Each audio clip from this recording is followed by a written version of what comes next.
आज का टॉपिक है डीएनए ट्रांसक्रिप्शन। तो डीएनए ट्रांसक्रिप्शन क्या है? डीएनए ट्रांसक्रिप्शन मीन्स जैसे कोई लैंग्वेज होती है उसका क्या करते हैं जब हम ट्रांसक्रिप्शन करते हैं, यानी कि अगर इंग्लिश है उसे हिंदी में कन्वर्ट किया जा रहा है तो वो क्या है? ट्रांसक्रिप्शन है। वो ऐसा कोड है जो हमें समझ में आता है क्योंकि वो हमारी क्या है? नेटिव लैंग्वेज है।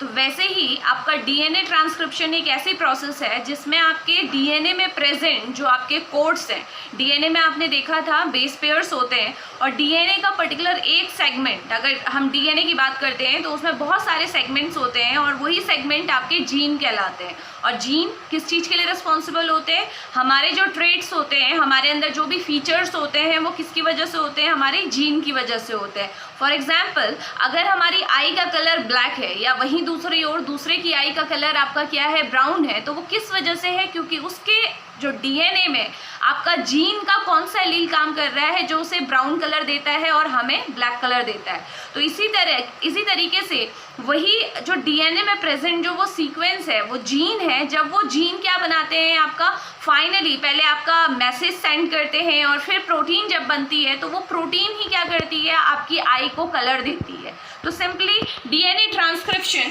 जो हम समझेंगे आज, उसमें हम यही देखेंगे कि कैसे डीएनए से हमें पता है प्रोटीन बनती है, लेकिन 2 स्टेप में बनती है। पहले क्या होता है आपका? डीएनए से क्या बनता है? एमआरएनए बनता है। और इन यूकैरियोट्स के केस में अगर आप देखेंगे तो एक ही आपका डीएनए सीक्वेंस, क्योंकि यूकैरियोट्स में जो आपका डीएनए जो जीन आपके प्रेजेंट होते हैं वो कैसे होते हैं? आपके पॉलीसिस्ट्रॉनिक होते हैं। पॉलीसिस्ट्रॉनिक का मतलब क्या होता है आपका? एमआरएनए भी बनेगा, टीआरएनए भी बनेगा उसी डीएनए से और आरआरएनए भी बनेगा। ये आप जानते हैं 3 टाइप के आरएनए होते हैं आपके ribonucleic acid, M messenger RNA, T transfer RNA और आर राइबोसोमल आरएनए। तो ये पॉलीसिस्ट्रॉनिक कहने का मतलब ये है कि एक ही जीन में आपके तीनों को बनाने के क्या है? एबिलिटी प्रेजेंट है। तो सिंपल सी बात है, डीएनए से एमआरएनए बनता है। इस प्रोसेस को हम क्या बोलते हैं? यही प्रोसेस है आपकी ट्रांसक्रिप्शन। ठीक है, इसको क्या बोलते हैं? ट्रांसक्रिप्शन। देन जो एमआरएनए है वो क्या बनाता है? आपका प्रोटीन बनाता है, उसे हम क्या बोलते हैं? ट्रांसलेशन। तो देखिए, अब जो ये प्रोटीन बन रही है यही क्या करेगी? फंक्शन परफॉर्म करेगी। चाहे आपकी आई के कलर के लिए रिस्पॉन्सिबल प्रोटीन हो, चाहे आपके फूड के ब्रेकडाउन से रिलेटेड कोई प्रोटीन हो। तो मतलब आपकी बॉडी में आप जानते हैं मैक्सिमम आपके जितने भी एंजाइम्स हैं, आपके जो भी आपके एंजाइम्स यूज़ होते हैं फूड को डाइजेस्ट करने में, या फिर आपकी बॉडी के पर्टिकुलर किसी पार्ट में प्रेजेंट जो आपकी प्रोटीन्स होती हैं, जैसे हार्ट के केस में हम बोल देते हैं कि आपकी मायोसिन प्रेजेंट होती है। मायोसिन इटसेल्फ आपकी एक प्रोटीन है। सेम वे आपकी स्केलेटल आपकी स्मूथ मसल्स में एक और प्रोटीन होती है जिसे हम कैमेटिलीन बोलते हैं। तो ये आपकी जितनी भी प्रोटीन है ये अल्टीमेटली कहाँ से बन रही है? आपके डीएनए से। डीएनए में एक आपका पर्टिकुलर सीक्वेंस है, जीन है, उससे क्या बनेगा? एमआरएनए बनेगा, मैसेज जाएगा और फाइनली आपकी प्रोटीन तैयार हो जाएगी जो कि अपना फंक्शन परफॉर्म करेगी। तो ये बेसिक्स थे। तो अब हम लोग स्टार्ट करते हैं विद डीएनए ट्रांसक्रिप्शन। तो ये समझ में आ रहा है कि डीएनए का ट्रांसक्रिप्शन होना कितना ज़रूरी है, क्योंकि डीएनए के पास जो भी मैसेज है वो बेस पेयर्स के फॉर्म में है। जब हम डीएनए का स्ट्रक्चर हमने बनाया था, जब हमने डिस्कस किया था, उसी को हम स्टार्ट कर रहे हैं और पूरी प्रोसेस को समझते हैं। ये हमारा डीएनए है, ठीक है, ये था डीएनए। ठीक है, हमें पता था कि डीएनए में जो भी इंफॉर्मेशन होती है वो किस फॉर्म में होती है? बेस पेयर्स के फॉर्म में होती है। इस तरीके से क्या होते हैं? बेस पेयरिंग होती है। कॉम्प्लीमेंट्री, ठीक है, एडेनिन किसके साथ करता है? अगेन ग्वानिन के साथ। साइटोसिन किसके साथ करता है? एडेनिन करेगा थायमिन के साथ और साइटोसिन करेगा ग्वानिन के साथ। ठीक है, ये हम बहुत बार बोलते हैं, इस चीज़ को ध्यान में रखना है कि ये कैसे बेस पेयरिंग होती है, तो इसी तरीके से ये बेस पेयरिंग होती है। तो डीएनए में जो भी चीज़ है वो बेस पेयर के फॉर्म में है। अब हमें क्या करना है, इसको कोड करना है। डीएनए कोई भी मैसेज भेजेगा तो ऑब्वियसली बेस पेयर के फॉर्म में ही भेजेगा, क्योंकि इसके पास क्या है, बेस पेयर्स ही है। तो 1 बाय 1 हम सीक्वेंस स्टार्ट करते हैं कि कैसे हमें पढ़ना है। तो देखिए सबसे पहले क्या होता है, आपका डीएनए के स्ट्रक्चर को ओपन कर लेते हैं। ये क्या है, आपका हेलिक्स स्ट्रक्चर है, इसे ओपन करके देखते हैं।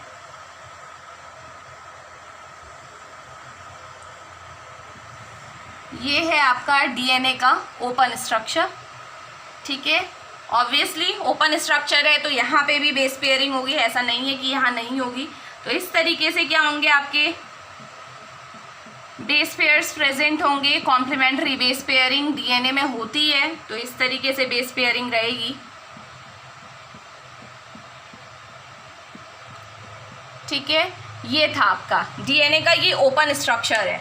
अब हम देखते हैं कि डीएनए ट्रांसक्रिप्शन कैसे होता है। ये जो आपको दिख रहे हैं ये सारे बेस पेयर्स हैं, इनमें मैंने नेमिंग नहीं दी हुई है, आप इनकी नेमिंग कर सकते हैं, ठीक है। ए के साथ टी की होती है, तो ये अगर ए होगा तो ये टी होगा। अगर इसमें से रैंडमली कहीं पे भी ये सी है तो ये जी होगा, अगर ये टी है तो ये ए होगा, ठीक है। आप कॉम्प्लीमेंट्री बेस पेयरिंग करवा सकते हैं। तो इस तरीके से पूरे में क्या रहेगी, बेस पेयरिंग रहेगी। तो देखते हैं स्टार्ट कैसे होता है। देखो, डीएनए ट्रांसक्रिप्शन के लिए एक बहुत इंपॉर्टेंट एंजाइम आपका यहाँ पे यूज़ होता है, जिसको हम क्या बोलते हैं, आरएनए पॉलीमरेज। आरएनए पॉलीमरेज एक ऐसा एंजाइम है, देखते हैं वो कैसे काम करेगा।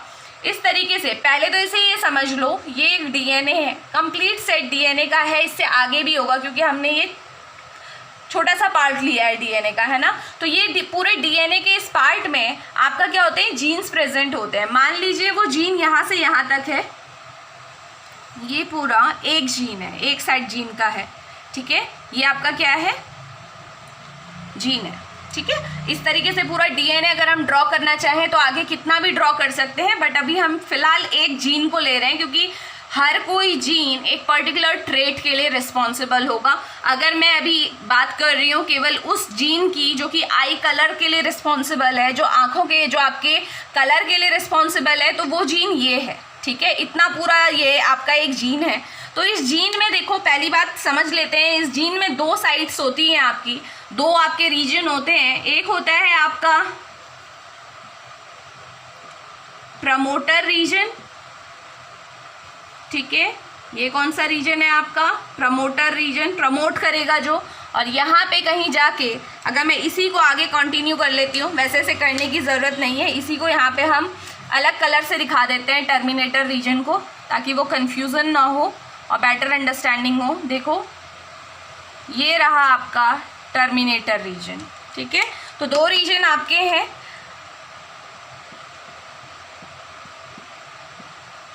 इसको लिखते हैं टर्मिनेटर रीजन।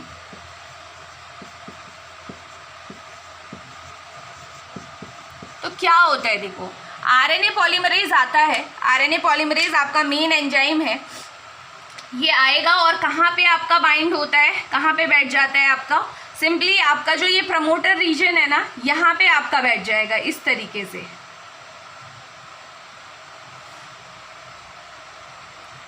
ये है आपका,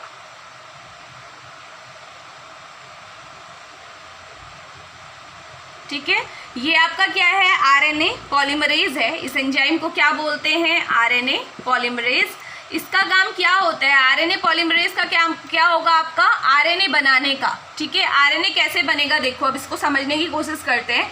ये आपका प्रमोटर रीजन है, इसमें ये आरएनए पॉलीमरेज आके बैठ गया है, ठीक है। और वही सेम डीएनए पॉलीमरेज की तरह इसकी भी एक ही कंडीशन है। ऊपर वाला क्या होगा, ये वाला जो स्ट्रैंड है ये क्या है, 5' to 3', तो नीचे वाला स्ट्रैंड क्या होगा, 3' to 5', ठीक है। ये इसकी आपकी क्या है, आप बोल सकते हैं 2 स्ट्रैंड है। ऊपर वाले स्ट्रैंड को हम बोलते हैं कोडिंग स्ट्रैंड। इसमें कुछ नहीं होगा, देखो ऊपर वाले स्ट्रैंड में कोडिंग नहीं होती है, इसको सिंपल लिख दो कोडिंग स्ट्रैंड। और नीचे वाला जो स्ट्रैंड है ये रहेगा आपका टेम्पलेट स्ट्रैंड। दो स्ट्रैंड आपको दिख गए कि ऊपर वाला तो कोडिंग स्ट्रैंड है, नीचे वाला क्या है, टेम्पलेट स्ट्रैंड है। टेम्पलेट स्ट्रैंड इसको क्यों कहा, क्योंकि ये 3' से 5' है, क्योंकि पहले ही आपको बता चुकी हूँ मैं, डीएनए पॉलीमरेज हो चाहे आरएनए पॉलीमरेज हो, इसकी एक खासियत होती है, ये केवल 3' एंड में ही क्या देता है आपका, 3' एंड में ही आपके न्यूक्लियोटाइड को ऐड करता है। तो सिंपली क्या होने वाला है, इसे हम नेक्स्ट स्टेप में देखते हैं।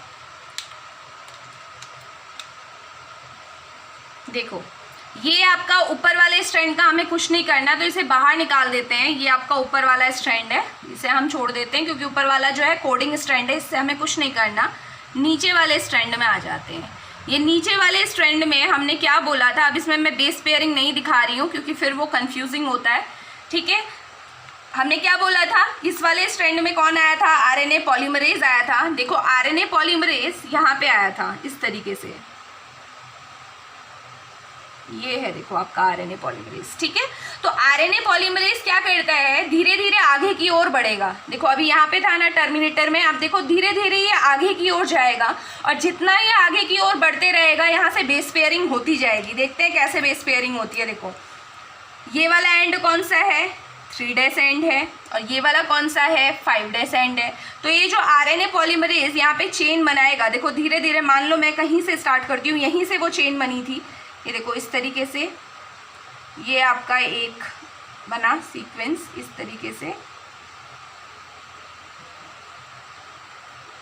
ये है देखो, ये धीरे धीरे क्या होगा, चेन बनती जाएगी, और एक टाइम ऐसा आएगा जब मैं इसी को नेक्स्ट स्टेप में लेके जाती हूँ, यही वाले को नेक्स्ट में लेके जाते हैं।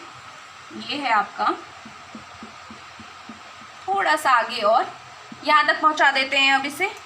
अब धीरे धीरे आप खुद सोचिए, जब ये किस जगह पे पहुंच जाएगा, आपका टर्मिनेटर के पास पहुंचेगा। यहाँ पे मैं टर्मिनेटर रीजन को दिखा रही हूँ, जो हमने ऊपर भी ग्रीन कलर से ही दिखाया था, ठीक है। देखो क्या होने वाला है, ये धीरे धीरे खिसकता हुआ कहाँ आ रहा है, आगे की ओर आ रहा है। जैसे ही ये टर्मिनेटर रीजन में पहुँचेगा, ये इसका टर्मिनेटर रीजन है, ठीक है, पहुँच गया। टर्मिनेटर रीजन में पहुंचते पहुंचते ये जो चेन है, आप देखिए ये चेन क्या हो रही थी, ऐड होती जा रही थी। ये मान लो ये पहले वाले का, इसका कॉम्प्लीमेंट्री ये था, इसका कॉम्प्लीमेंट्री ये था, इसका कॉम्प्लीमेंट्री ये था। तो धीरे धीरे जैसे जैसे आगे बढ़ेगा तो इसके कॉम्प्लीमेंट्री भी बढ़ते चले जाएंगे, और इस तरीके से देखो यहाँ पहुँचते पहुँचते ऐसी स्टेज आएगी कि जो आपका ये चेन है, ये इस तरीके से आपका देखिएगा, इस तरीके से लूप बना देगी। ये है आपकी वो देखो आरएनए चेन, जो कि कॉम्प्लीमेंट्री बेस पेयरिंग आपको शो कर रही है दिस वे। ये देखिए ये पूरी चेन बनती चली गई। स्टार्ट कहाँ से हुई थी, यहाँ से। ये पहला वाला देखो यहाँ पे बना था, सेकंड की बेस पेयरिंग ये हुई थी, ये यही वाला है। देखो ये जो दिख रहा है आपको, ये जो ब्लू कलर का दिख रहा है, ये यही है सबसे पहला जो है, ठीक है। धीरे धीरे करके बेस पेयरिंग होती गई, ये चेन यहाँ से बाहर निकलती गई, देखो नीचे की साइड को आती जा रही है। जैसे ही आरएनए पॉलीमरेज यहाँ से होता हुआ पहुँचता हुआ ये टर्मिनेटर रीजन में पहुँचा। टर्मिनेटर रीजन कौन सा था, जो आपका यहाँ पे देखो ग्रीन कलर से जो मैंने शो किया हुआ है, इसी को यहाँ पे शो कर देते हैं। ये जैसे ही ये आरएनए पॉलीमरेज ये टर्मिनेटर रीजन में पहुंचा है, ये देखो टर्मिनेटर रीजन में पहुंच चुका है। टर्मिनेटर में पहुंचने का मतलब क्या है, इस पॉइंट पे पहुंचते ही आरएनए पॉलीमरेज क्या करेगा, इसके नेक्स्ट क्या होगा ये देख लेते हैं। इसके बाद क्या होगा, देखो ये आपका स्ट्रैंड था, ये दूसरा स्ट्रैंड था। यहाँ पे आपका देखो ये जो है आपका आरएनए पॉलीमरेज जैसे ही टर्मिनेटर रीजन में पहुंचेगा, आरएनए पॉलीमरेज यहाँ से हट जाएगा, आरएनए पॉलीमरेज भी हटेगा, साथ में ये चेन भी यहाँ से नीचे आ जाएगी, अलग हो जाएगी बिल्कुल, ठीक है। तो ये तो देखो ये वाला स्ट्रैंड तो ऐसे का ऐसा रह गया। डीएनए के देखो दोनों, ऊपर वाले को तो कुछ होना ही नहीं था क्योंकि ऊपर वाला कोडिंग जो स्ट्रैंड होता है उसमें वैसे भी कुछ नहीं होता। नीचे का जो टेम्पलेट स्ट्रैंड था ये अपनी जगह पे ऐसे का ऐसा ही रह गया, बल्कि इसमें टर्मिनेटर रीजन भी हम दिखा देते हैं। ये देखिए ये था आपका टर्मिनेटर रीजन। तो क्या हुआ, देखो डीएनए स्ट्रैंड अपनी की अपनी जगह पे रहा, जैसा पहले था वैसा ही है। ऊपर वाला कोडिंग स्ट्रैंड, ये देखो ऊपर वाला कोडिंग स्ट्रैंड, नीचे वाला आपका टेम्पलेट स्ट्रैंड, ये दोनों अपनी जगह पे आ चुके हैं। अब क्या हुआ, ये जो आरएनए पॉलीमरेज था जैसे ही टर्मिनेटर के पास पहुंचा, ये यहाँ से क्या हुआ, इस तरीके से नीचे आ गया। और साथ ही साथ ये जो चेन थी, क्योंकि आरएनए पॉलीमरेज ने क्या किया था, इस चेन को इससे बाइंड करके रखा था, ठीक है, जो ये नीचे का जो टेम्पलेट स्ट्रैंड है इससे बाइंड करके रखा था। जैसे ही आरएनए पॉलीमरेज अपनी जगह से हटा, यहाँ से हटा, ये चेन भी हट गई और कहाँ आ गई, इस तरीके से देखो,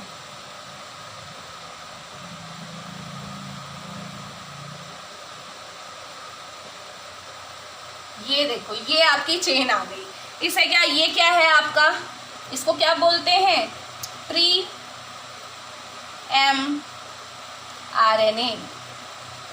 तो बहुत सिंपल प्रोसेस है, एक बार क्विकली इसे देखते हैं, इसके बाद का मॉडिफिकेशन देखेंगे। डीएनए था, ठीक है, डीएनए का स्ट्रैंड क्या हुआ आपका, पहले ओपन हुआ, ओपन होगा स्ट्रैंड तो ऑब्वियसली दो स्ट्रैंड बनेंगे, ये दो स्ट्रैंड है, ये ओपन हुआ है। ऊपर वाले को क्या बोला आपने, कोडिंग स्ट्रैंड, नीचे वाला स्ट्रैंड क्या है, टेम्पलेट स्ट्रैंड। हमने क्या बोला कि जो डीएनए है, डीएनए में बहुत सारी जीन होती है, कुछ जीन, मान लो इस सेक्शन में जो जीन थी वो ये है, ठीक है। ऐसे ही डीएनए बहुत ज़्यादा बेस पेयरिंग होती है डीएनए में, कहीं पे कोई आपकी जीन प्रेजेंट होगी, कहीं पे हो सकता है आपकी जो पेप्सिन, जो आपका एंजाइम प्रोटीन का डाइजेशन करता है, उसकी जीन प्रेजेंट हो, ठीक है। हो सकता है कि आपकी आईसाइट के लिए आप देख जिससे पाते हैं, रोडोप्सिन जो प्रोटीन है वो कहीं पे प्रेजेंट हो। अभी हम फिलहाल इस डीएनए सीक्वेंस को हमने लिया हुआ है, इतना डीएनए, इस डीएनए में कौन से जीन प्रेजेंट है, बोला हमने ये वाला जीन प्रेजेंट है, ठीक है। तो ये जीन को अब हमने खोल के देखा, डीएनए को छोड़ दिया, डीएनए के अंदर जो जीन था वो अब देख रहे हैं हम। डीएनए में हमने बोला जीन में दो हैं आपके, प्रमोटर और टर्मिनेटर रीजन है। तो हमेशा क्या होगा, आरएनए पॉलीमरेज आएगा, प्रमोटर रीजन में बाइंड होता है, उसे पता होता है। प्रमोटर रीजन हमेशा ध्यान रखेंगे कहाँ पे होता है आपका, जो ये 5 days to 3 days एंड है, यहाँ के इसकी स्टार्टिंग में होगा आपका। पॉलीमरेज आया, पॉलीमरेज क्या करेगा, इस स्ट्रैंड के आपका जो ये आपका प्रमोटर रीजन है इससे बाइंड होगा। प्रमोटर से बाइंड होते ही ये देखो, नेक्स्ट स्टेप मैंने यही बताया है कि ये प्रमोटर रीजन से बाइंड हुआ, क्योंकि ये क्या था उसका, और वो भी आपको ध्यान रखना है कि कोडिंग और नॉन कोडिंग दो स्ट्रैंड है। टेम्पलेट स्ट्रैंड में आपका आरएनए पॉलीमरेज आपका काम करेगा। इस तरीके से देखो, अब ये क्या करेगा, आरएनए पॉलीमरेज धीरे धीरे आगे की ओर बढ़ता जाएगा। जैसे जैसे आगे की ओर बढ़ेगा, इन सबको क्या करते रहेगा, इसके डिकोड करता चला जाएगा। अगर मान लो नीचे वाले स्ट्रैंड में यहाँ पे क्या था, यहाँ पे मैं दिखाती हूँ आपको एक बार करके इसे, ठीक है। अगर ये वाले स्ट्रैंड में, यही वाले स्ट्रैंड को मैं यहाँ पे कर रही हूँ, देखो ये वो स्ट्रैंड है जिसे हमने क्या बोला, टेम्पलेट स्ट्रैंड, ठीक है। ये क्या है, टेम्पलेट स्ट्रैंड है। इसके ऊपर मैंने बोला था इस तरीके से हम क्या करते हैं, इसे इस बड़ा करके दिखा देते हैं ताकि बेस पेयरिंग करने में आसानी हो। इस तरीके से हमने बोला कि आरएनए पॉलीमरेज आया है ना, तो आरएनए पॉलीमरेज ने देखो क्या किया होगा, स्टार्टिंग कर दिया होगा बेस पेयर करना। इसके कॉम्प्लीमेंट्री इसने यहाँ पे बेस पेयर दिया होगा। मान लो यहाँ पे अगर एडिनिन था, ठीक है, अगर यहाँ पे एडिनिन था तो एडिनिन का कॉम्प्लीमेंट्री क्या होता है, थायमीन आया होगा, ठीक है। नेक्स्ट आपका यहाँ पे अगर क्या है, सी है, तो सी का कॉम्प्लीमेंट्री क्या होगा, जी होगा। इसी तरीके से अगर यहाँ पे क्या है, टी है, टी का कॉम्प्लीमेंट्री क्या होगा, ए होगा ऑब्वियसली। अगर यहाँ पे जी है, और हाँ एक और चीज़ यहाँ पे जो ध्यान में रखनी है, ये थोड़ा सा आपको ये देखना पड़ेगा कि जब हम आरएनए की बात करते हैं, आरएनए में थायमीन नहीं होता, उसकी जगह क्या होता है, हमने पहले ही प्रीवियस लेक्चर्स में पढ़ा था कि थायमीन के बदले क्या होता है आपका आरएनए में, यूरेसिल होता है, तो यू आएगा।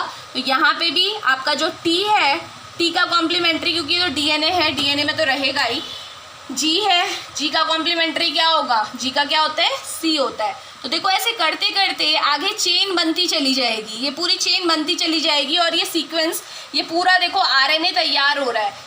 नहीं, अगर डीएनए होता तो क्या होता, ए का कॉम्प्लीमेंट्री क्या होता, टी होता। मैंने बताया था ना, ए का कॉम्प्लीमेंट्री क्या होता है, टी होता है in case of DNA. But RNA के केस में ए का कॉम्प्लीमेंट्री हमेशा क्या बनेगा, यू। थायमीन की जगह कौन आ जाता है, यूरेसिल आ जाता है। तो इस बात को हमें ध्यान रखना है। तो ये आप जब भी यहाँ बेस पेयरिंग कराएं तो इस चीज़ का ध्यान रखें। तो देखो धीरे धीरे ये आरएनए पॉलीमरेज आगे की ओर बढ़ रहा है। वापस आइए, यहाँ देखो ये आरएनए पॉलीमरेज आगे की ओर बढ़ता चला जा रहा है और ये चेन की लेंथ बढ़ती चली जा रही है। और नेक्स्ट सीक्वेंस में आपने देखा कि ये इतने आगे पहुँच गया कि ये कौन से रीजन में आ गया, टर्मिनेटर रीजन में। टर्मिनेटर मतलब यहाँ पे आके चेन एंड होने वाली है। जैसे ही टर्मिनेटर रीजन में पहुँचा है, देखो चेन कैसी हो गई है, इतनी बड़ी हो गई है, इस साइड से कहीं अटैच नहीं होती है, इसलिए नीचे आ जाती है। और ये वाला कौन सा एंड होगा, अगर ये डीएनए का 3' एंड है और ये 5' एंड है, तो इसके कॉम्प्लीमेंट्री जो बन रहा होगा तो ऑब्वियसली कैसा बनेगा, ये वाला एंड उसका क्या होगा, 5' होगा ना। तो ये एंड क्या है इसका, 5' एंड होगा, और ये वाला एंड क्या होगा इसका, 3' एंड होगा। बहुत सिंपल सी बात है, ये 3' है, ये 5' है, तो इसका कॉम्प्लीमेंट्री इसका जस्ट उल्टा होगा। ये 5' है तो ऊपर वाले का 3' होगा इसके ऊपर, ठीक है। तो इस तरीके से आप देख रहे हैं कि ये चेन बन चुकी है। अब जैसे ही ये टर्मिनेटर रीजन में पहुंचा तो नेक्स्ट क्या हुआ, देखो यहाँ आ जाओ, डीएनए अपनी जगह पे वैसा का वैसा ही रह गया। यहाँ से आरएनए पॉलीमरेज निकल के नीचे आ गया। ये आरएनए पॉलीमरेज देखो यहाँ पे था ना, टर्मिनेटर में था, कहाँ आ गया, नीचे आ गया। और लास्ट जो आपका एमआरएनए बना था, जिसको अभी हम प्री एमआरएनए बोलेंगे। प्री क्यों बोलते हैं, क्योंकि ये मैच्योर नहीं हुआ है अभी देखेंगे कैसे मैच्योर होता है। तो ये प्री एमआरएनए है, ये आपका तैयार हो गया। अब देखते हैं कि ये प्री एमआरएनए का क्या होता है। ये पूरा आपका क्या है, ट्रांसक्रिप्शन है। अब आ जाते हैं, एमआरएनए बन चुका है, ट्रांसक्रिप्शन की प्रोसेस कंप्लीट हो चुकी है, डीएनए से एमआरएनए तैयार है। क्योंकि आप देखो डीएनए के जो बेस पेयर थे उन्हीं की बेस पेयरिंग हुई, तब जाके एमआरएनए बना। मैसेज आ चुका है एमआरएनए के फॉर्म में। बट नेक्स्ट स्टेप जो होता है वो है आपका पोस्ट ट्रांसक्रिप्शनल मॉडिफिकेशन।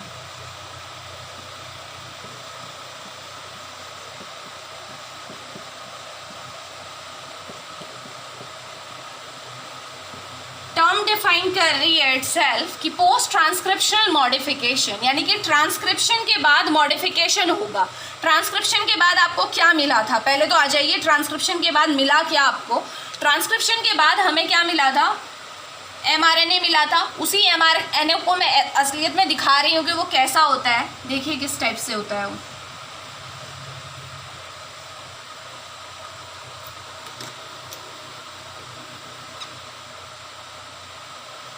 ये है वो एमआरएनए जो बना था ना आपका, नीचे से जो अभी आपको मिला वो ये है। इसको बोलते हैं हम प्री एमआरएनए, ठीक है, प्रीमेच्योर आरएनए है। देखो इसमें जब भी ये जो आपका आरएनए बनता है, जो अभी बना, पूरी प्रोसेस आपने देखी, इसमें आपके क्या होते हैं, दो चीज़ें प्रेजेंट होती हैं। ये स्पेशली मैं यूकैरियोट्स की बात कर रही हूँ, इस बात को ध्यान रखना। जो प्रोकैरियोट्स होते हैं आपके, उनमें इस चीज़ की ज़रूरत नहीं होती है, पोस्ट ट्रांसक्रिप्शनल मॉडिफिकेशन की ज़रूरत प्रोकैरियोट्स को नहीं होती है। हम में जैसे यूकैरियोट्स हैं, ह्यूमंस में क्या होता है, ये मॉडिफिकेशन बहुत ज़्यादा ज़रूरी हो जाता है। क्यों होता है, देखिए, जब ये एमआरएनए बनता है तो इसमें दो चीज़ें प्रेजेंट होती हैं। कौन कौन सी, एक ये रेड कलर से जो पार्ट मैंने आपको दिखाया है, ये क्या है आपका एक्सोन, इसको क्या बोलते हैं, एक्सोन। और जो ये ब्लैक कलर से पार्ट आपको दिख रहा है, इसका नाम क्या है आपका, इंट्रॉन, ठीक है। क्या है, एक्सोन एंड इंट्रॉन, ठीक है, दो पार्ट हैं। तो देखो पोस्ट ट्रांसक्रिप्शनल मॉडिफिकेशन में तीन चीज़ें होती हैं, वन बाय वन वही हम देख रहे हैं। तो देखो सबसे पहले इस बात को ध्यान रखेंगे, जिस टाइम पे चेन आपकी क्या हो रही होती है, उस टाइम पे आपने देखा था जब चेन आपकी धीरे धीरे बढ़ती जा रही थी, ये एमआरएनए आपका बढ़ता हुआ जा रहा था, आरएनए पॉलीमरेज आगे की ओर जा रहा था और ये चेन निकलती जा रही थी। उसी सेम टाइम में इसके देखो दो एंड है। ये आपका कौन सा एंड था, 5', इसको आप क्या बोलते हैं, 5' एंड। और ये क्या है, 3' एंड। अगेन बार बार मैं बोल रही हूँ कि 5' एंड किसको बोलते हैं, जहाँ पे आपका क्या होता है, फॉस्फेट ग्रुप होता है। फ्री फॉस्फेट ग्रुप जहाँ पे होता है उसे 5' बोलते हैं, और जहाँ पे फ्री हाइड्रोक्सिल ग्रुप होता है उसे क्या बोलते हैं, 3' एंड बोलते हैं। तो इसका मतलब ये एमआरएनए के दो एंड होते हैं, ठीक है। तो जिस टाइम पे ये चेन बन रही होती है, अभी तो ये कंप्लीट बनी हुई दिखाई है आपको, जिस टाइम पे ये बन रही थी उस टाइम पे एक चीज़ होती है, उसी को हम मॉडिफिकेशन बोलते हैं। ये जो 5' एंड आपको दिख रहा है, यहाँ पे एक मॉलिक्यूल आके जुड़ता है, जिसको नाम याद रखेंगे उस मॉलिक्यूल का, क्या है वो, 5' एंड में 7-मिथाइल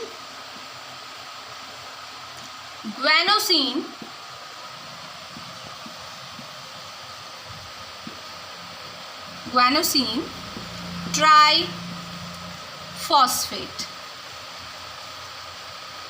ठीक है। ये आपका एक क्या है, कंपाउंड है। ये कहाँ पे जुड़ जाता है, जब ये चेन बन ही रही होती है उस टाइम पे 5' एंड में आके ये जुड़ जाता है, ठीक है। 7 मिथाइल ग्वानोसिन ट्राइफॉस्फेट। ग्वानोसिन सबको पता है ये क्या है, प्यूरिन न्यूक्लियोटाइड है। प्यूरिन की आपकी 7th पोजीशन में मिथाइल ग्रुप जुड़ा होगा और आगे से क्या होंगे, 3 फॉस्फेट ग्रुप अटैच्ड होंगे, जो केमिस्ट्री में हम इसका डिटेल स्ट्रक्चर पढ़ेंगे। हालांकि ये आपका क्या होगा, 5 डेज एंड में आके क्या होता है, अटैच हो जाता है। ठीक है, इसको बोलते हैं 5 डेज कैपिंग। तो जब मतलब ट्रांसक्रिप्शन जब चल रहा है आपका, उसी टाइम पे क्या होता है, 5 डेज एंड में आके जुड़ जाता है। और इसके जुड़ने का ये क्यों हुआ, इसका मेन आपको एडवांटेज पता होना चाहिए कि क्यों ये ऐड हुआ आपका। यहाँ पे आप लिखेंगे ऐड 5 डेज कैप में ये क्यों गया, क्यों मॉलिक्यूल अटैच हुआ, क्योंकि ये क्या करता है आपका, जिस टाइम पे आरएनए पॉलीमरेज आता है ना, आरएनए पॉलीमरेज की बाइंडिंग को ये क्या करता है, फैसिलिटेट करता है। आरएनए पॉलीमरेज बाइंड हो पा रहा है किसी भी आपके डीएनए के मॉलिक्यूल से, वो किस वजह से हो रहा है आपका, बेसिकली जो अटैच्ड है वहाँ पे वो किस वजह से है, इस मॉलिक्यूल की वजह से है। साथ ही साथ वो इस एमआरएनए को बचाने के लिए, अगर देखो 2 एंड है, 5 डेज एंड है और 3 डेज एंड है, इन दोनों एंड्स को क्या करते हैं हम, कैपिंग कर देते हैं। कैप मतलब कवर कर देंगे, ताकि किसी भी वजह से कोई भी एंजाइमेटिक रिएक्शन हो रही है उसकी वजह से ये एमआरएनए को फ़र्क नहीं पड़ना चाहिए। तो पोस्ट ट्रांसक्रिप्शनल मॉडिफिकेशन में हमारा जो फर्स्ट स्टेप होता है वो होता है 5 डेज कैपिंग। 5 डेज कैपिंग में क्या करते हैं, जो हम 5 डेज एंड है उसके बाहर से कैप लगा देते हैं, किस चीज़ की, 7 मिथाइल ग्वानोसिन ट्राइफॉस्फेट की। सेम हम 3 डेज एंड के साथ भी करेंगे। वहाँ पे कैपिंग किसकी होती है, देखो यहाँ पे जो कैपिंग होगी वो होती है आपकी पॉली एडिनाइलेट की। पॉली एडिनाइलेट का मतलब समझिए, एडिनोसिन मोनोफॉस्फेट, सबको पता है एएमपी, एडिनोसिन मोनोफॉस्फेट। ये क्या करते हैं आपका, इसके बहुत सारे मॉलिक्यूल यहाँ पे आके अटैच हो जाते हैं। जैसे यहाँ पे क्या हुआ था, ग्वानोसिन ट्राइफॉस्फेट जीटीपी अटैच हुआ था, वो भी 7 मिथाइल वाला।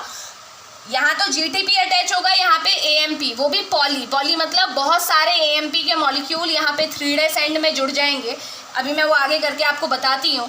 इसका रीज़न क्या है, इसका रीज़न भी यही है, फर्स्ट जिस टाइम पे आरएनए पॉलीमरेज आपका ये क्या करता है, आरएनए पॉलीमरेज जब यहाँ टर्मिनेटर रीजन पे पहुँचता है, उसे नीचे गिराने का, जो वह छोड़ के नीचे आ रहा है ना, वो किस वजह से आ रहा है, इस एएमपी टेल की वजह से ही आ रहा है। तो इसके भी 2 फंक्शन है, एक तो आरएनए पॉलीमरेज को आपका वहाँ से हटाने का काम करेगा और दूसरा 3 डेज एंड को किसी भी एंजाइमेटिक डिग्रेडेशन से बचा के रखेगा। तो सिंपली आप समझिए कि जो ऊपर से एमआरएनए आया था उसकी 2 एंड थे, 5 प्राइम और 3 प्राइम एंड, दोनों ही एंड्स को हमने बचाने के लिए इनके बाहर से कैपिंग कर दी। यहाँ पे जो कैपिंग हुई वो जीटीपी की कैपिंग थी, यहाँ पे जो कैपिंग थी वो पॉली एएमपी की कैपिंग थी। तो ओवरऑल अगर हम इसे यहाँ से इस तरीके से देखें तो कैसे दिखा सकते हैं हम इसे, ये देखिए सिंपली अगर आप स्ट्रक्चर में इसे दिखाएंगे तो आप इस तरीके से दिखा सकते हैं कि यहाँ पे, अब इस एंड को भी मैं हटा रही हूँ क्योंकि इसका कोई मतलब नहीं है, आप समझ गए कौन सा एंड क्या है। यहाँ पे देखो इस एंड पे तो जी लिखा हुआ है, जी मतलब यहाँ पे कौन जुड़ा हुआ है, ग्वानोसिन का मॉलिक्यूल है, ग्वानोसिन ट्राइफॉस्फेट, जिसकी 7th पोजीशन में मिथाइल ग्रुप होगा। और यहाँ पे आपके पॉली एडिनिन देखो ए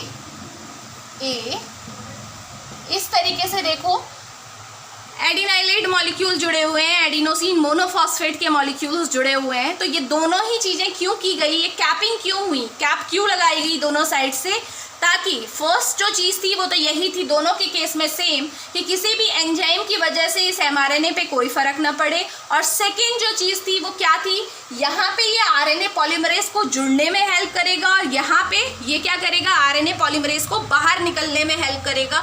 तो ये आपकी कैपिंग थी। इसके बाद एक और चीज़ होती है, और इन दोनों में डिफरेंस क्या है, देखो ये तो तब हो जाता है जब चेन बन रही होती है, जब एमआरएनए बन रहा होता है उसी टाइम पे ये वाली कैपिंग हो जाती है 5 डेज एंड की। लेकिन जो ये एडिनाइलेट वाली कैपिंग है ये पूरी जब चेन बन जाती है उसके बाद होती है। तो ये दोनों में डिफरेंस ध्यान रखेंगे। नेक्स्ट जो इम्पॉर्टेंट है, जो कि लास्ट इसमें पॉइंट है, वो क्या है, जो ये आपको मैंने बताया कि जो ये एमआरएनए बना है इसमें 2 चीज़ें होती हैं, देखो एंट्रॉन और एक्सोन, ठीक है। अब जो ये एंट्रॉन्स आपको दिख रहे हैं ये नॉन फंक्शनल होते हैं, इनका कोई काम नहीं होता है। तो अब हमारा मेन काम क्या है, इन एंट्रॉन्स को यहाँ से हटाने का। तो क्या होती है आपकी प्रोसेस, इस प्रोसेस को क्या बोलते हैं, जब ये एंट्रॉन्स हटते हैं इसे बोलते हैं स्प्लिसिंग, ठीक है, स्प्लिसिंग होती है, और स्प्लिसिंग किसकी हेल्प से होती है? स्प्लिशियोसोम होते हैं आपके।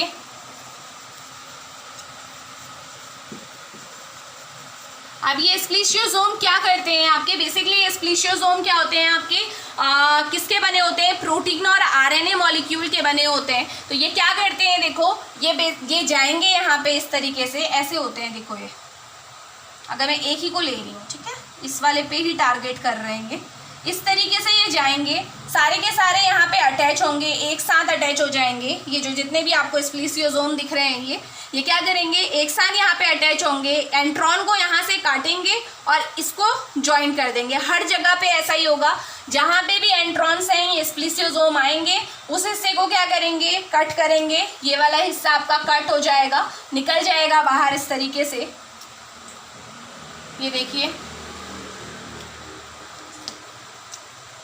ये निकल गया, और ये आपकी फिर से क्या हो जाएगी? आपकी पूरी तरह से जुड़ जाएगी, क्योंकि इसके बीच के ये क्या हो चुके हैं? हट चुके हैं। तो लास्ट देखो, अब जो एमआरएनए हमें दिखेगी वो कैसी होगी, इसे देख लेते हैं।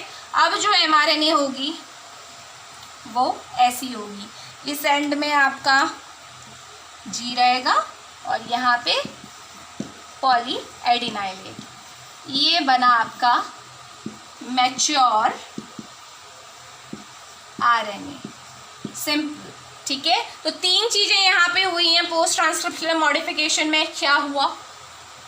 5' एंड में टेलिंग हुई, 3' एंड में टेलिंग हुई, और लास्ट स्प्लिसिंग हुई, जिसकी हेल्प से ये बीच के जो एंट्रॉन्स थे वो रिमूव कर दिए गए। क्या यूज़ हुआ? स्प्लिशियोसोम का यूज़ इसमें किया गया।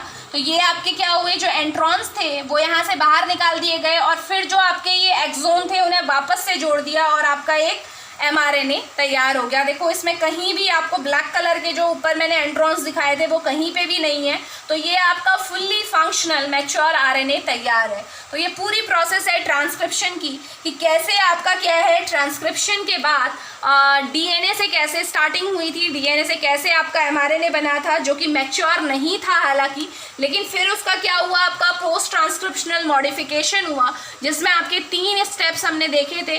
5' कैपिंग हुई, 3' कैपिंग हुई, और फाइनली स्प्लिसिंग के थ्रू आपका मैच्योर आरएनए तैयार हो चुका है। तो ट्रांसक्रिप्शन आपका कंप्लीट हो गया, आरएनए बन चुका है। अब इसके बाद ये आरएनए कैसे प्रोटीन बनवाएगा, क्योंकि अभी आधा काम हुआ है। देखो डीएनए से आरएनए बन चुका है, मैच्योर आरएनए बन चुका है, लेकिन अब ये मैच्योर आरएनए, देखो ये जो पूरी प्रोसेस हो रही है ये कहाँ होती है? डीएनए कहाँ होता है आपका?